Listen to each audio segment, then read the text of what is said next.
ஆண்டவரும் உலக இரட்சகருமாகிய இயேசு கிறிஸ்துவின் இனிய நாமத்தில் யாவருக்கும் என் அன்பின் மாலை வாழ்த்துக்கள். பிரியமானவர்களே, பழி வாங்குதல் எனக்குரியது, நானே பதில் செய்வேன் என்று கர்த்தர் சொல்லுகிறார் என்று எழுதியிருக்கிறபடியால் நீங்கள் பழி வாங்காமல் கோபாக்கினிக்கு இடங்கொடுங்கள். ரோமர் 12:19. ஒருவர் நம்மை கோபப்படுத்தும் போது சாத்தான் நம்மை வருத்தப்பட வைக்க விரும்புகிறான். நீங்கள் என்ன செய்ய வேண்டும் என்று எதிரி விரும்புகிறானோ அதற்கு நேர் எதிரானது இரக்கத்துடனும் மன்னிப்புடனும் பதிலளிப்பது.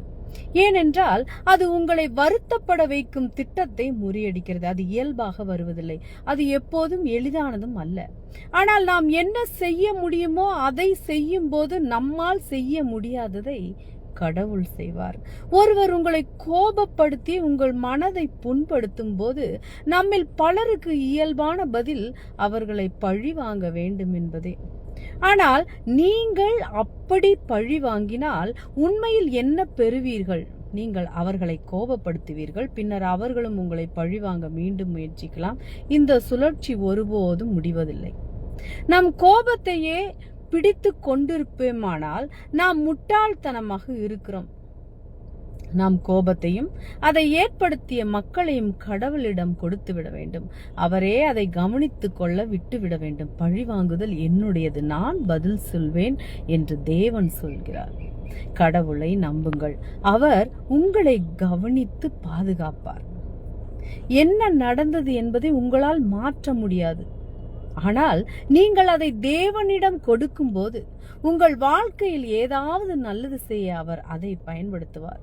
அவன் சத்தமிட்டு அழுதான், அதை எகிப்தியர் கேட்டார்கள், பார்வோனின் வீட்டாரும் கேட்டார்கள். ஆதியாகமம் 45:2. கிறிஸ்துவின் அன்பையும் மன்னிப்பையும் பெற்று அனுபவிக்கின்ற நாம் நம்மை வெறுக்கிறவர்கள், நமக்கு தீங்கு செய்கிறவர்கள் விஷயத்தில் என்ன செய்கிறோம்? என்னை ஒதுக்கி வைத்த என் சகோதரனுடைய திருமண நாளிலே நான் உங்களை நேசிக்கிறேன் என்று எழுதி வாழ்த்து செய்தி அனுப்பி வைத்தேன். சில ஆண்டுகள் கடந்த பின்பு அவரிடமிருந்து ஒரு கடிதம் எனக்கு வந்தது. ஒரு வரி, என்னை மன்னித்து விடு என்று அதில் எழுதப்பட்டிருந்தது. இப்படியாக ஒருவர் பகிர்ந்து கொண்டார். யோசேப்புக்கும் சகோதரருக்கும் இடையில் பெரிய பிளவு. சகோதரர்கள் யோசேப்புக்கு செய்த தீங்கு சொல்லி முடியாதது. ஆண்டுகள் செல்ல செல்ல அவர்கள் யோசேப்பை நினைப்பதையே மறந்திருக்கிறான். ஆனால் இப்போது எகிப்தின் அதிபதியாய் கம்பீரமாய் அவன் உட்கார்ந்திருப்பான் என்று கனவு கூட கண்டிருக்க மாட்டார்கள். முன்னர் சிறுவனாய் பார்த்த யோசேப்பை இப்போது அடையாளம் காண முடியவில்லை. ஆனால் யோசேப்பு அவர்களை கண்டறிந்தான். நாம் யோசேப்பின் இடத்தில் இருந்திருந்தால் என்ன செய்திருப்போம்? பழிக்கு பழி இச்சொல்லை கிறிஸ்தவர்கள் நாம் சொல்ல தயங்கினாலும் பகையுணர்வை வெளிக்காட்டாதிருப்போமா? ஆக குறைந்தது ஒரு கேள்வியாவது கேட்காமல் விட்டிருப்போமா? யோசேப்பின் நடவடிக்கைகள் குழப்பத்தை ஏற்படுத்துவதா இருந்தாலும் அவன் அவர்களை சோதித்து பார்த்தான் என்பதுதான் உண்மை. ஒவ்வொரு தடவையும் யோசேப்பு ரகசியமாக அழுதான் என்று வாசிக்கிறோம். இறுதியில் அடக்கவே முடியாமல் சத்தமிட்டு அழுது விட்டான். தனக்கு தீங்கு செய்தவர்களுக்கு பதில் தீங்கு செய்ய நினைத்திருந்தால் இந்த அழுகை வந்திருக்குமா? யோசேப்பு அவர்களை சந்திக்கும் முன்னரே அவர்களை மன்னித்து விட்டான் என்பதுதான் உண்மை. தீமைக்கு தீமை செய்வது வெகு இலகு. ஆனால் மனதார மன்னித்து பதில் நன்மை செய்யும் போது தீமை நினைக்கிறவனை கூட அது நிச்சயம் சிந்திக்க வைக்கும். விழுந்திருந்த பகை என்ற திரையை அது கிழித்து போடும். தீங்கு செய்தவனை உணர வைக்கும். கிறிஸ்துவின் அன்பு வெளிப்பட அதுவே தருணமாகும். மாறாக தீமைக்கு தீமை செய்யும் போது அவனும் சிந்திக்க வாய்ப்பு ஏற்படாது. நமக்கும் மன சமாதானம் கிட்டாது. உறவுகள் மீண்டும் கட்டப்படுவதும் சமாதானம் நிலை வரப்படுவதும் நமது கைகளில் தான் இருக்கிறது. பழிவாங்குதல் எனக்குரியது, நானே பதில் செய்வேன் என்று கர்த்தர் சொல்லுகிறார் என்று எழுதியிருக்கிறபடியால் நீங்கள் பழி வாங்காமல் கோபாக்கினைக்கு இடங்கொடுங்கள். 1 சாமுவேல் 25:4-9 தாவீது தனிப்பட்ட செலவில் நாபாலின் ஆட்களையும் மந்தைகளையும் எந்த அச்சுறுத்தல்களிலிருந்தும் பாதுகாத்து வந்தார் என்பதை நாம் மேலும் அறிந்து கொள்கிறோம்.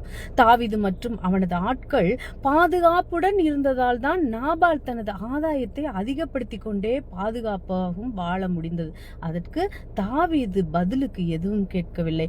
ஒரு நாள் தாவீது தனக்கும் தன் ஆட்களுக்கும் சில பொருட்களை கேட்டான். தாவீதும் அவனுடைய ஆட்களும் தனக்கும் மக்களுக்கும் செய்த அனைத்துக்கும் நன்றியுடன் உணர்வுடன் இருப்பதற்கு பதிலாக அவன் தாவீதையும் அவனுடைய ஆட்களையும் அவமதித்தான். தாவீது இதை பற்றி கேள்விப்பட்ட போது அவர் காயப்பட்டு பழிவாங்கும் எண்ணத்தில் நாபாலின் வீட்டில் உள்ள அனைத்து ஆண்களையும் கொன்று விடுவதாக உறுதியளித்தார். 1 சாமுவேல் 25:21-22. இருப்பினும் நாபாலின் மனைவி அபிகாயில் தாவீதையும் அவனது ஆட்களையும் பழிவாங்கும் வழியில் சந்தித்தார். ஞானியான அபிகாயில் தாவீதுக்கு அறிவுரை கூறினாள். நீ கோபித்து கொண்டு பழிவாங்காத, இதுவரை கர்த்தர் உன்னுடைய எல்லா யுத்தங்களையும் செய்திருக்கிறார். ஆகையால் கர்த்தர் இதையும் எதிர்த்து போரிடட்டும். 1 சாமுவேல் 25:24-31 வரை. தாவீது அபிகாயிலின் வார்த்தைகளுக்கு புத்திசாலித்தனமாக செவிசாய்த்து காரியத்தை தேவனின் கைகளில் விட்டுவிட்டு பின்வாங்கினார். பின்னர் அபிகாயில் நாபாலிடம் அவள் செய்ததை சொன்னபோது அவனுடைய இருதயம் அவனுக்குள்ளே செத்து அவன் கல்லை போல ஆனான். 10 நாட்களுக்கு பிறகு கர்த்தர் நாபாலை அடித்தார். அவன் இறந்தான். 1 சாமுவேல் 25:37-38. தாவீதின் சார்பாக தேவன் பழி வாங்கினார். தேவன் பட்சபாதம் உள்ளவர் அல்ல. அப்போஸ்தலர் 10:34. அவர் பாரபட்சம் பாராத தேவன். ரோமர் 12:11. தாவீதுக்கு அவர் செய்ததை உங்களுக்கும் எனக்கும் செய்வார். சில சமயங்களில் நாம் யாரோ ஒருவரால் புண்படுத்தப்பட்டால் நமது அடிப்படை உள்ளுணர்வுகள் பழிவாங்க தூண்டும். பழிவாங்குவது இயல்பாகவே நமக்கு வருகிறது. கெட்டவர்களை சிதைக்க முடிவில்லாத உந்துதலை நமக்கு வழங்குகின்றன. நமது எதிரிகள் தண்டிக்கப்பட்டால், அது வெளியேற்றப்பட்டால் வெற்றி நமக்கு என்று நமது இயல்பு நமக்கு சொல்கிறது. இருப்பினும் தேவன் தமது ஜனங்களுக்கு இயற்கைக்கு அப்பாற்பட்ட ஒன்றை செய்யும்படி கட்டளையிட்டிருக்கிறார். பிரியமானவர்களே, பழிவாங்குதல் எனக்குரியது, நானே பதில் செய்வேன் என்று கர்த்தர் சொல்லுகிறார் என்று எழுதியிருக்கிறபடியால் நீங்கள் பழிவாங்காமல் கோபாக்கணிக்கு இடம் கொடுங்கள். ரோமர் 12:19. நமக்கு மற்றவரால் நீதி இழக்கப்படும் போது தேவன் அதை தீர்க்கட்டும் என்று அவர் மீது நம்பிக்கை வைப்போம். இப்போது நம் நற்பெயர், உடல் அல்லது பொருளாதார நல்வாழ்வை நாம் பாதுகாத்து கொள்ள முடியாது என்று இது அர்த்தப்படுத்துவதில்லை. சிவில் அதிகாரிகளுக்கு தவறான தகவலை தெரிவிக்க முடியாது என்று அர்த்தமல்ல. இதெல்லாம் அனுமதிக்கப்படுகிறது. வேதம் என்ன சொல்கிறது என்றால், நம்முடைய புண்படுத்தப்பட்ட கோபமான உணர்வுகளிலிருந்து மற்றவரை தாக்கி அழிக்க முயல முடியாது. தேவன் எல்லா கணக்குகளையும் இறுதியில் தீர்த்து வைப்பார். இயேசு சிலுவையில் இருந்தபோது அவர் வையப்படும் போது பதில் வையாமலும், பாடுபடும் போது பயமுறுத்தாமலும் நியாயமாய் தீர்ப்பு செய்கிறதுக்கு தம்மை ஒப்புவிப்பார். 1 பேதுரு 2:23 இவ்விதமாக நாம் வாசிக்கிறோம். தேவனே, பழிவாங்குதல் உங்களுடையது என்றும் கோபத்தில் மக்களுக்கு நான் திருப்பி செலுத்துவதை நீர் விரும்பவில்லை என்றும் நான் நம்புகிறேன். நான் என் கோபத்தை உம்மிடம் கொடுக்கிறேன், நீர் என்னை கவனித்துக் கொள்கிறேன் என்று நம்புகிறேன். ஆண்டவரே, தீமைக்கு தீமை அல்லது தீமை செய்தவனை விலக்குதல், இது போன்ற பழிவாங்குகிற எண்ணங்கள் நீங்கவும் தீமைக்கு நன்மை செய்கிறவராய் நாங்கள் மாறவும் எங்களை ஒப்பு கொடுக்கிறோம் என்று தேவனிடத்தில் நம்மை ஒப்பு கொடுப்போம். தேவன் எல்லாவற்றையும், எல்லா காரியங்களையும் நியாயம் தீர்க்க வல்லவராயிருக்கிறார். நம்மை நேசிக்கிறவராயிருக்கிறார். நம்மேல் இரக்கம் செய்கிறவராயிருக்கிறார். தேவனிடத்தில் பாரபட்சம் என்பதே கிடையாது. தேவன் எல்லாரையும் ஒன்று போல நேசித்து அன்பு செலுத்துகிறவராயிருக்கிறார்.